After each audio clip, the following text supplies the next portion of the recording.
Greetings. My name is Robin Leeson, and I'm a member of the instructional support team here in eLearning. I want to take just a few minutes today to talk you through the various Tilt incorporated templates that we've created and pushed into all of your summer and fall courses, and just talk you through what each template is, how it can be used. So, to start off with, when you open up your course again, this is for summer and fall 2019 courses, when you open them up, you're going to see two modules. You're going to see one called Tilted Templates Do Not Publish, and you're going to see one called Module 0 Getting Started. In the Tilted Templates module, you're going to have information about what these templates are, including the video you're watching now, as well as instructions on how to actually use the templates within your course, including how to edit them, or if you don't actually have these templates loaded in your shell but you want them to be there, you'll have instructions for how to get them and how to use them as well. So to begin, I want to start off and just go through each of the templates very quickly and talk you through what this is and what it's for. So to begin with, the Module Overview template. This incorporates the Tilt framework, as all of the templates I'm going to show you today do.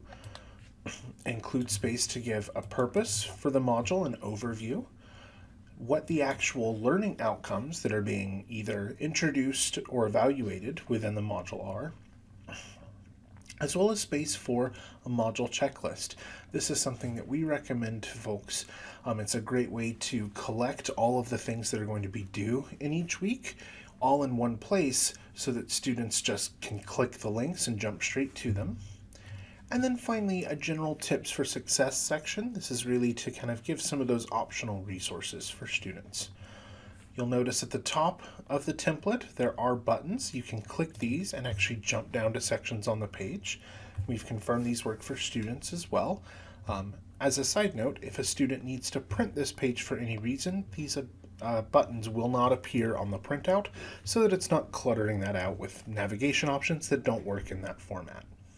So this is just an easy way to introduce students to the beginning of each module. Second is a module lecture. This one's much simpler. This is literally just a space to come in and add that content that needs to be present. This might be video, this might be text, this might be links to readings, however it is that you would want to use this. All this is really about is giving you a space. Next is a discussion board assignment. So the discussion board template can be used for any discussion style assignment where students are responding to each other. Again, we have the navigation buttons to take you to different sections on the page, a place to put in the purpose for the discussion board. Again, all of this incorporates the Tilt framework, a space to list out the learning objectives, instructions for a student's initial post that they're making, and we've also included a section to give instructions for replies and follow-up so that students kind of know as part of their responses how that works, what sort of things they should be asking or answering, and just ways to kind of give some of that information to help keep yourself from getting a lot of "I agree with this" posts. A section to talk through how the assignment would be graded, assuming that the discussion board would be graded. If you choose not to grade your discussions, that's fine. You can just delete this section. And then finally, some tips for success. Like I mentioned earlier, this is really a place for giving some of those more optional things. Okay, our next one is going to be for an assignment. This is going to work pretty much exactly the same. We have a place for a purpose, for learning outcomes, instructions to complete the assignment, an area to describe how students are going to be graded, and then a tips for success section. Please note that by default, we've set the assignment to 0 points and submitting nothing. As you're incorporating your actual assignments into this, you want to make sure that those are set up the way you need them to be.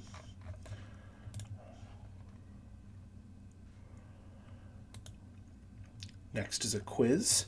Again, this works very similar. Purpose, outcomes, instructions, grading criteria, tips for success. One thing I do want to point out about the quiz template is This is not actually built with a quiz, and the reason for that is you can't just make a copy of an existing quiz like you can with other tools, which you'll learn more about in the How to Use the Templates video. And then finally, from this section is a template for a customizable style sheet. We've built this in so that if you're trying to create something and none of these templates really work for what you're trying to do, we've at least put something in. You can use this as a resource. You can copy paste parts of it just to kind of help keep that visual identity going, but just effectively giving you a tool you can use to build into whatever you want it to be.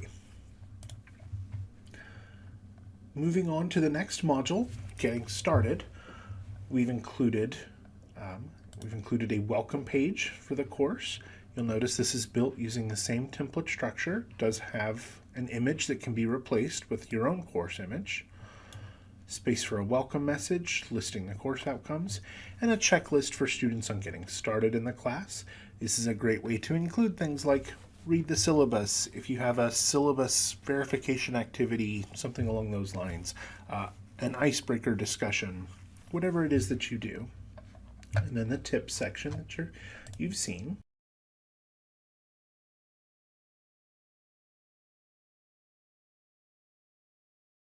Next is the Instructor Information page. This is a page that we've built to give you a space to talk about yourself to your students, introduce yourself, to give your name, if you'd like, to give your educational philosophy.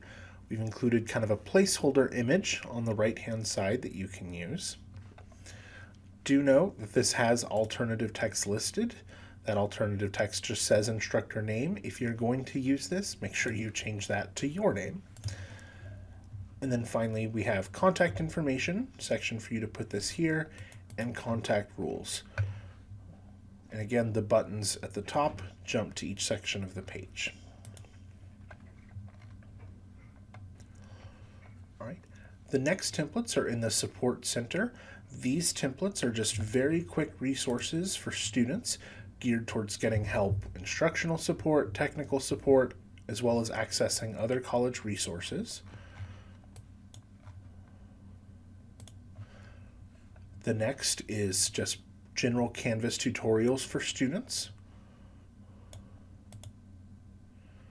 And then finally, resources on taking screenshots. We find this is something common, especially with students putting in for tech support, is without an image of what error they're seeing or what actually is happening on the screen, sometimes it's a lot harder for us to troubleshoot as well as for the folks in IT services. So this is just something we've built to provide. Again, none of these are required to be used in your class. The goal is for them to be helpful for you. And then the last is a communication center. We've included a course communication page. This is effectively a place to give kind of the rules of communication within your class, an overview, information about if you're using assignments. We've included things like a Q&A forum and a water cooler. If you choose not to use those, you can delete those out of this page. Rules for email, telephone, however it is you want students to contact you. Next is going to be a classroom etiquette page. We have supplied this with some resources from our e-learning team about things like online etiquette, classroom behaviors. However, we highly encourage you to create these rules really with your own class. That way it takes a lot of that burden off of you, and it's rules that the class as a whole has agreed to. But regardless, this is a place to at least go in and list those. We've included a Q&A forum or a question and answer forum. This is just a forum for students to ask any question that they need to within the course. Just remember that anything posted here is visible to all students, so they shouldn't be using this to ask questions about their grade or anything that might violate FERPA. This would be more specifically, questions about due date on an assignment or someone who's not totally certain what it is they need to do. It's a place to ask those questions, and one advantage to doing this in a Q&A forum is other students can actually answer those questions as well. It's not totally reliant on you. And then finally is a water cooler forum. The The water cooler is really meant as just sort of an off-topic discussion place. Think of this as like those 3 minutes when you're setting up your classroom and students are coming in the room and you're talking about things that maybe aren't really specific to your class.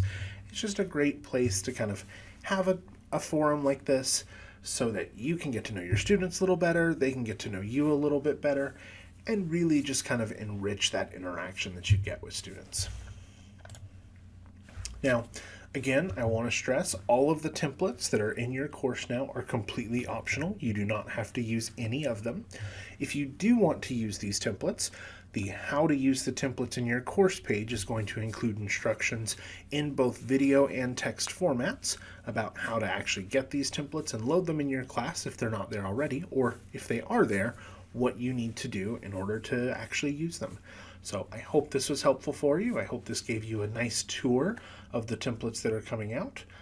And thank you very much. And once again, we want to give a huge thanks to all the faculty who've helped us design these templates and who gave us some initial feedback. So thanks for all of you.